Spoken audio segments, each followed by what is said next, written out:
Our focus for the February 2020 bond and levy is to make sure the needs of all of our students are met. Our community has made a huge investment in our schools. We're a large school district with 22 schools, and in order for us to maintain those schools, we really need to reinvest in those schools that are more than 30 years old.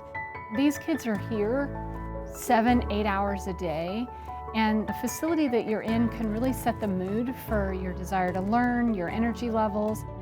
Having a facility where things aren't falling off the walls, where you don't have buckets catching water, really helps students feel like this is a place where learning can happen. I work with Native American students who are academically at risk. Education is one of the most important things. Because I have to teach in a portable out here kind of in no man's land, it would be nice to have better facilities such as running water and a restroom.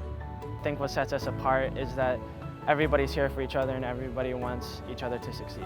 That quality learning environment is something all of the students in our district deserve, and I know our community is committed to a quality public school experience for each and every child.